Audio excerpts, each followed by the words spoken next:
Selectors, and welcome to the Lifeverse Podcast. We're going to be talking about the Reunion Diva Centers here. And Mugen is going to probably be one that you guys are a lot interested in. It's a very unique type of card with a bunch of different abilities. Let's go ahead and check the English versions because that's easier to look at. So Mugen is a flip card where its level 3 inevitably turns into flips over and turns into a limit 9 level 3. It starts out with a limit 5 level 3. To try to get this combo understood a little cleanly, I'll just read things verbatim here, and we'll talk about what that exactly means. So at the beginning of your grow phase, right, you increase the limit of Mugen Q on your field 1 for the duration of the game.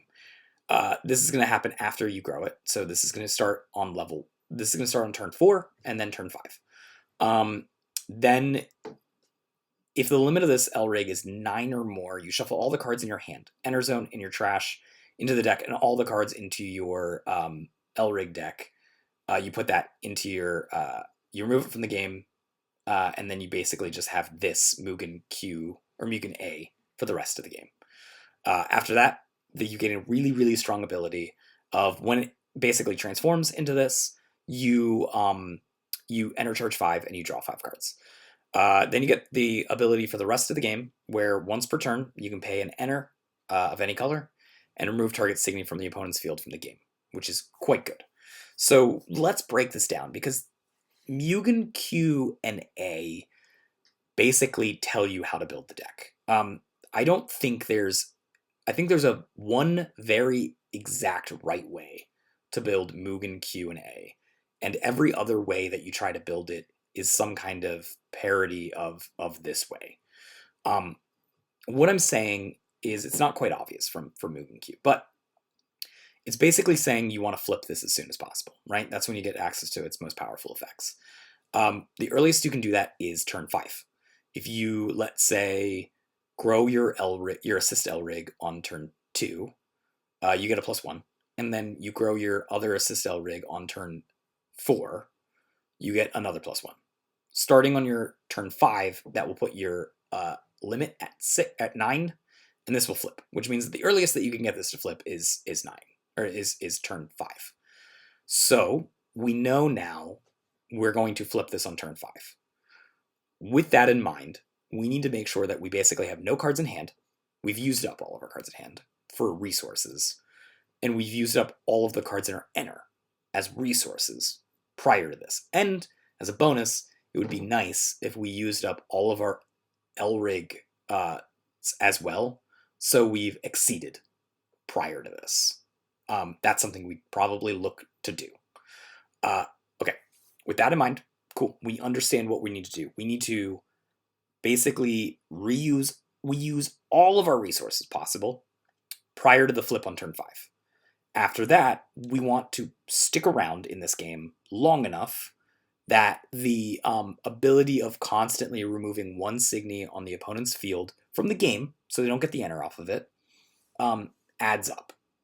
This points me to wanting to be a control deck. I want to survive until turn 5, and then I want to live longer than turn 5 to accumulate resources from this. This means, especially because I'm stuck in a 2-color deck, not a 3-color deck, due to color restrictions until they release that restriction, probably around set 12. That means that the colors I'm looking for are white and blue. That's it. It's a very simple A plus B strategy with Mugen. There are other ways that you can do this. You could run this in a black-green deck and be more attrition-based. You can run this in a red and green deck, or a red and white deck, to try to aggro out, and then on turn 5 switch to this and then have inevitability to win the long game. I think all of those things are weaker than just trying to justify you have to get to turn 5 in order for this deck to be good. It is exquisitely bad prior to that. It also is because you're doing limit of 9, meaning that you're going to have a field of 3/3/3 from turn 5 moving forward. So that means that you're going to have to play a lot of level 3s. I think that puts you in white no matter what, because white has the best level 3s. So here's inevitably what I came up with. I think Aya is the best assist that you can pair with this at this time with this.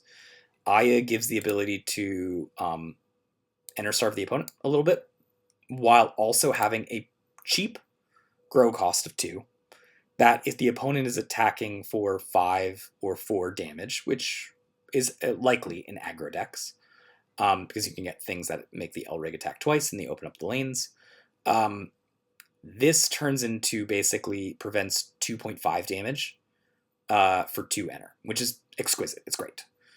Outside of that, you will be using Wish In and Garden of Singularity as a combo, because together this means that you'll constantly be drawing extra cards. You also can't play any Dream Team pieces, to be clear here, which makes this deck even weaker. So Wish In and Garden of Singularity work together as an engine to help you always guard, because this deck doesn't have a ton of guard recursion. It's got a little bit of guard recursion, but it doesn't have a ton of guard recursion. So you're going to be working together, especially if you can. You're going to be ditching a lot of cards in your hand anyways to make this function in the early game. You'll get refueled by the Mugen Q and A later down the line. Yuka Yuka Pawn, I think, is the best way to make sure that because you can draw anything off of this, basically, except for cards. But the Dojon is at its best if you're enter starving the opponent and discarding the opponent, which this does, because it's got this secondary ability. So it just kind of adds on to it. Again, also cheap, easy to do. You'll always basically be doing this on turn 2, and you'll always be doing this basically on turn 3 or turn 4, whatever's more important for you to do this on while saving your enter. Outside of that, we're going to blow all the cards in our hand if possible. And if you're saying, hey, Andrew, you need to discard all the cards in your hand, what would you like to convert that discard into? I probably am going to convert it into discard with Monoman. So this will help me really maximize discarding the cards in my hand to getting some value on my opponent. You'll see that we have more follow-loos, for example, than we do Brunos, because the Brunos don't actually help us here getting rid of cards in our hand, but the follow-loos do. And they're 8,000 power, which means that they wall up a little better. You'll notice that almost all of our level 1s, with the exception of Monoman, are walls, right? Driver's Ed over here walls up pretty well. Like both these cards, Artemis and Driver's Ed are my pair when I'm trying to make sure that it's hard to have them die due to level 1 Elrigs, Machina. So this is the pair that I decided is best for this. You can swap this pair out for Zhao Yun's and Toyuki's, probably more heavy on the Toyuki's, if you're worried about red aggro being a thing, red or black aggro, even green aggro. And then outside of this, you'll notice there's a ton of level 4s, or level 3s. Got 4 Gaybogs, 4 Exias, 4 Remembers, 2 Arquins, and 1 Coelas. This is also that way your late game is very solid. You are constantly putting out things that are difficult to get rid of in your late game. Plus, cycling out your hands, still trashing your opponent's Signies, which is really important for this type of deck. And to top it off, the last thing I have, this deck doesn't like level 2s all that much. I just want to be super clear about that.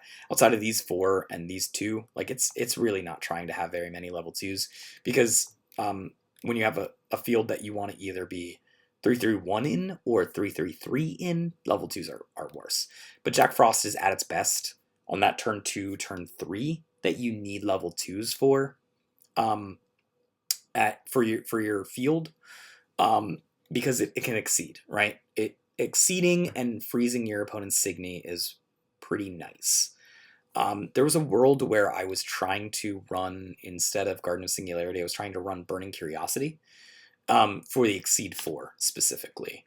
And I think it is still okay if you wanted to do that. I haven't really super tested that, but I liked the idea of running Garden of Singularity and Wish In together as an engine for this type of deck, because I think it's more important to survive to turn 5 in this deck than it is to deal damage. But that is my take on Mugen. I'm sure there's different other takes that people will have, and maybe it's a little bit of a hot take for me to say that I think this is the only correct way to build Mugen. I think that maybe it is a little bit different as soon as the color restriction rule gets lifted after set 12. So at that point, I think maybe things change a little bit. But I think this is what is probably at its best. I know there's definitely Mugen fans out there who are going to try to build something. I think this one's actually cleverly strong, or at least secretly strong.